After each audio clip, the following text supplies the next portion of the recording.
السلام علیکم ورحمت الله وبرکاتو. د شور ویب سایټ، یوټیوب چینل او فیسبوک پاڼې ډیرو درنو قدرمندو لیدونکو په دې هیله یم چې روغ جوړ خوښ او خوشحاله به یې. قدرمندو لیدونکو، نیک بختانه ښه زیری په خوست ولایت کې یوه بله کتابخانه پرانیستل شوه. یو څو نورې د زندانونو کړکۍ وتړل شوې. نور موږ له دې خلاص یو چې بیا په تلویزیون کې یا په عامه رسنیو کې د مجرمینو په باب، یعنی د ګڼو مجرمینو په باب خبرونه واورو. چیرته چې کتابخانې پرانیستل کیږي، چیرته چې ښوونځي جوړیږي، هلته بیا د زندان دروازې تړلی کیږي. هلته خلک په هوساینه ژوند کوي. هلته د جرم او مجرم ډار نشته. خلک جرم نه کوي. څوک چې کتاب لولي هغه تر خپل عمر مشران دي. دا زما خپل نظر دی او دا نظر منطق مني. تاسو که چیرې کتاب نه لولی، اړ چې ټول عمر تجربه وکړئ، خو که کتاب ولولئ له عمر مخکې به مشران یې، تجربه به درته حاصله وي.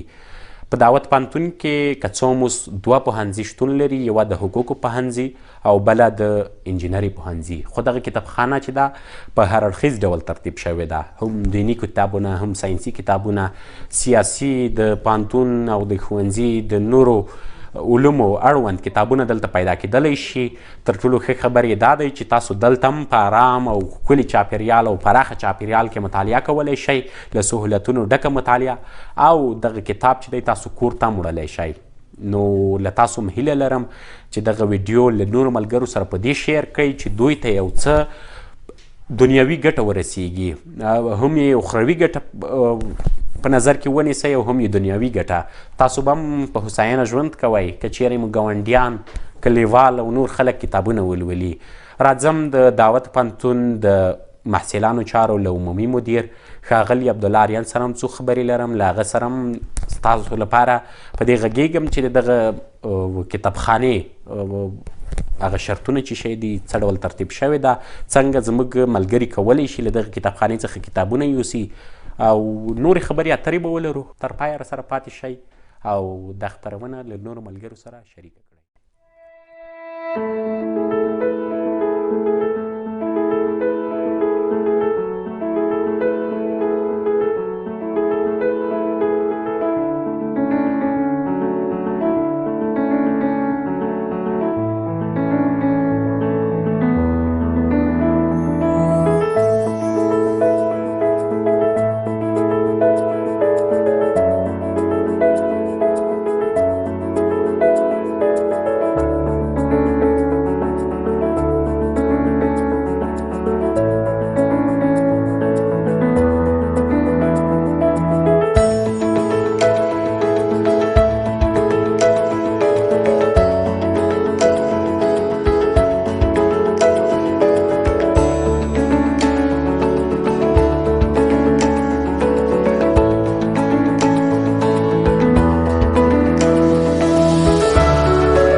د دعوت پوهنتون د محصلانو چارو مدیر ښاغلی عبدالله اریان مې تر څنګ دی.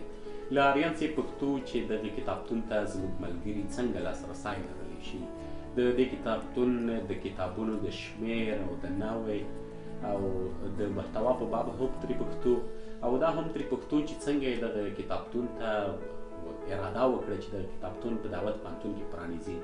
اریان صاحب له تاسو په لومړیو کې ډېره مننه کوو، ډېره مهرباني چې موږ ته مو دومره وخت راکړ او دا اجازه مو راکړه چې دغه کتابتون پرانیسته، د دغه کتابتون جوړېدل له لیدونکو سره شریک کړو. ډېره مننه، هر کله راشئ.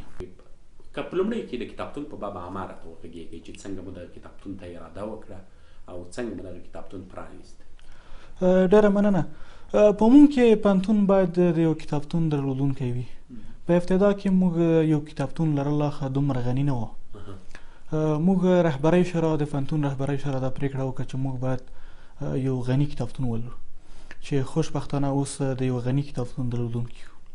آریان صاحب که فکر وکړو په ستاسو پوهنتون چې دی هغه دوه پوهنځي لري، یو د حقوقو پوهنځي او بل د انجینري پوهنځي، خو دغه کتابتون چې دی په ډېرو ګڼ شمېر هر اړخیزو کتابونو باندې مشتمل دی چې هم دینی کتابونه لري، هم اجتماعي او سیاسي او نور کتابونه لري چې هغه له دغو رشتو سره که څه هم رشتې له یو بل سره اړیکه لري خو دومره ورپورې مربوط نه دي. نو بیا مو څنګه دغه اراده وکړه چې تاسو یو هر اړخیز کتابتون جوړ کړئ؟ مننه. یقینا موږ هر اړخیز کتابتون جوړ کړی دی او لرو یې.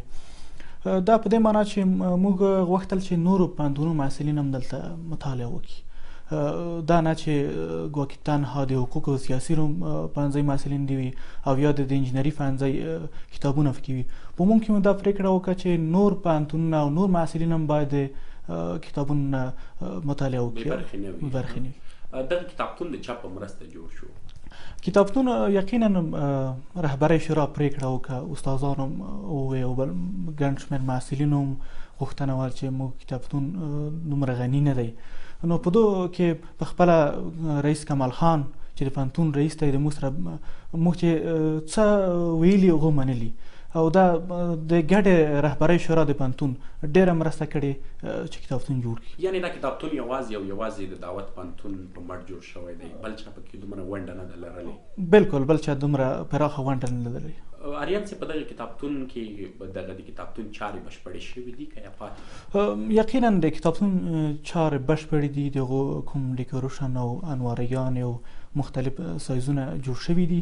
تر اوسه پورې موږ پوره په دو کې کار نه دی ختم شوی، نور هم غواړو د کتابتون غني کړو او نور هم ښکلا ورکړو. تقریبا د سکرین پر شیشه به دا اندازه نه لګېږي چې دغه کتابتون څومره مساحت لري او څومره پراخ دی. ستاسو پلان دغه کتابتون به د څومره کسانو د ځایولو ظرفیت ولري په یو وخت کې چې هغه دلته مطالعه کوي؟